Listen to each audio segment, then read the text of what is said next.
Hello friends. फेफड़े का cancer यानी कि लंग कैंसर एक बहुत कॉमन कैंसर है। इंडिया की अगर हम बात करें तो पुरुषों में ये कैंसर, फेफड़े का कैंसर बहुत कॉमनली देखने को मिल जाता है। 50 से 55 सालों में ये जनरली व्यक्ति को पर्सन को हो सकता है। और जो लोग स्मोकिंग करते हैं इन लोगों में ये बहुत कॉमन कैंसर होता है। और जो लोग स्मोकिंग नहीं करते लेकिन वो जो स्मोकर है उनके साथ कंटिन्यू होते हैं, जिसको पैसिव स्मोकिंग होते हैं, उन लोगों में 5% होने की संभावना ज़्यादा होती है आम व्यक्तियों से। कारण की अगर हम बात करें तो बहुत सारे कारण हैं लंग कैंसर के लिए। जनरली स्मोकिंग सबसे इम्पोर्टेंट कॉज माना गया है। उसके साथ जो हवा में जो प्रदूषण होता है उसकी वजह से भी लंग कैंसर के जो प्रमाण है इंडिया में वो बहुत बढ़ रहा है। तो देखिए, अनफॉर्चुनेटली अगर इंडिया की अगर हम बात करें तो बहुत सारे लोग जो है लंग कैंसर के वो 4th स्टेज में डायग्नोस हो जाते हैं। चौथी स्टेज में उनका डायग्नोसिस हो जाता है कि उनको लंग कैंसर है। तो अगर अन्य कैंसर से अगर जैसे कि उनमें प्री स्टेज में, अर्ली स्टेज में अगर हम डिटेक्ट कर पाते हैं तो ट्रीटमेंट के लिए बड़ी आसानी हो जाती है। लेकिन अनफॉर्चुनेटली ये ऐसा कैंसर है कि जिसके जो साइन एंड सिम्टम्स होते हैं, जो लक्षण होते हैं, ये काफ़ी पेशेंट को जब कैंसर बहुत ज़्यादा स्प्रेड हो जाता है तो उसके टाइम वो सिम्टम्स आने लगते हैं, इसलिए वो 4th स्टेज में डायग्नोस हो जाता है। जनरली कॉजेज़ की अगर हम बात करें तो सबसे इम्पॉर्टेंट कॉज है स्मोकिंग। तो बहुत सारे इंडिया के पेशेंट में ऐसा देखा जाता है। जनरली ये पुरुषों में बहुत कॉमनली देखा जाता है। और लंग कैंसर का जो प्रमाण है वो महिलाओं से पुरुषों में बहुत ज़्यादा है। तो और उसके साथ जो लोग मिल में वगैरह काम करते हैं, जो माइंस में काम करते हैं, तो उन लोगों में जो कंटिन्यू जो पार्टिकल्स जा रहे हैं सांस के द्वारा, या वातावरण में जो प्रदूषण है, बाइक्स में से जो धुआं वगैरह निकलता है, उसमें जो कार्सिनोजेंस होते हैं, जो केमिकल्स वगैरह होते हैं, इन वजह से ये क्या जो लंग कैंसर है, फेफड़े का कैंसर है, ये इसके लिए रिस्पॉन्सिबल हो जाते हैं। तो देखिए, सिम्टम्स की अगर हम बात करें तो जनरली ये जो मैंने बोला कि 4th स्टेज में जनरली डायग्नोस हो जाता है। तो जनरली सिम्टम्स जो आने चालू हो जाते हैं वो जनरली पेशेंट को बहुत ज़्यादा खांसी आती है। खांसी में कई बार खांसते वक्त ब्लीडिंग वगैरह आ जाता है, जिसको हेमोप्टिसिस वगैरह बोलते हैं। और उसके साथ चलने फिरने में पेशेंट को बहुत थकावट वगैरह महसूस हो जाती है। सांस लेने में तकलीफ हो जाती है।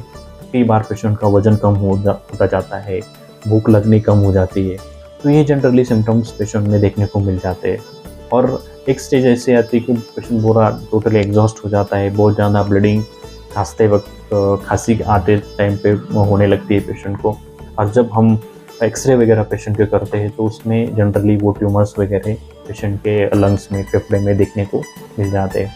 डायग्नोसिस की अगर हम बात करें तो जनरली एक्सरे पे ये पेशेंट को दिख जाता है कि ये कैंसरस हो सकता है। लेकिन उसको कंफर्मेशन के लिए एक्सरे के बाद हम सीटी स्कैन के लिए पेशेंट को भेजते हैं।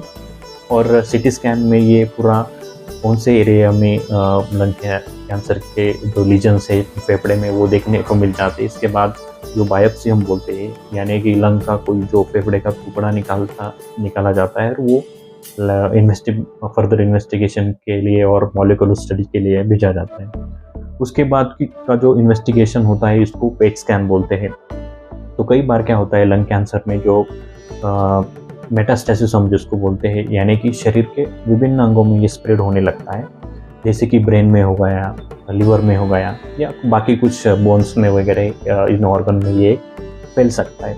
अगर कई बार लंग कैंसर जो होता है ये ब्रेन में मेटास्टेसिस स्प्रेड हो जाता है तो उसी के कारण पेशेंट को सर दर्द होना, कई बार पेशेंट को फिट्स आने लगते हैं। तो ये जो सिम्टम्स है, न्यूरोलॉजिकल सिम्टम्स जिसको बोलते हैं, ये पेशेंट को आने शुरू हो जाते हैं। अगर लिवर में अगर मेटास्टेसिस हो जाता है, स्प्रेड हो जाता है, तो पेट में वगैरह पेन होना, ये सिम्टम्स पेशेंट को देखने को मिल जाते हैं।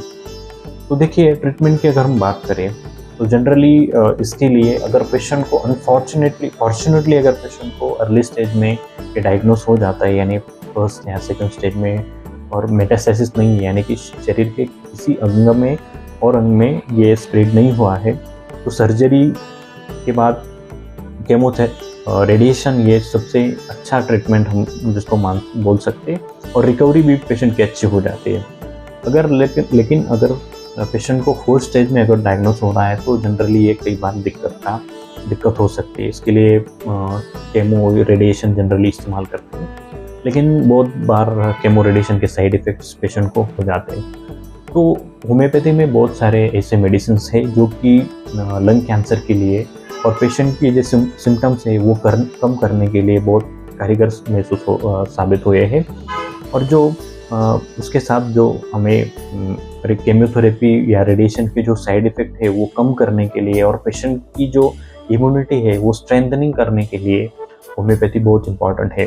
कई बहुत सारे लोग जो है वो सिनर्जिस्टिकली जाते हैं, यानी केमो या रेडिएशन के साथ होम्योपैथी जब लेते हैं तो उनका जो लाइफ एक्सपेक्टेंसी होता है वो जनरली बहुत ज़्यादा गुना बढ़ जाता है, क्योंकि जो मिनिमम जो साइड इफ़ेक्ट है, क्योंकि केमो और रेडिएशन से बहुत पेशेंट एग्जॉस्ट हो जाता है। कई पेशेंट की डेथ भी हो सकती है, सभी पेशेंट की नहीं होगी, लेकिन बहुत बार इस साइड इफ़ेक्ट की वजह से ये पेशेंट एग्जॉस्ट हो जाते हैं। इसलिए जब हम होम्योपैथी साथ में लेते हैं, सिनर्जिस्टिक अप्रोच जिसको बोलते हैं, तो वो ये साइड इफ़ेक्ट्स कम करने के लिए और पेशेंट की स्ट्रेंथ बढ़ाने के लिए ये बहुत इम्पॉर्टेंट होता है। तो देखिए, सबसे इम्पॉर्टेंट है लंग कैंसर में स्मोकिंग को अर्ली छोड़ना, क्योंकि prevention is always better than cure.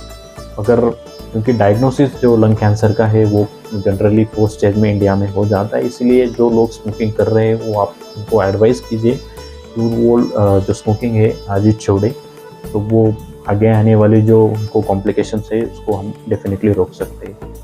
So I hope this video is helpful for you, so thank you so much.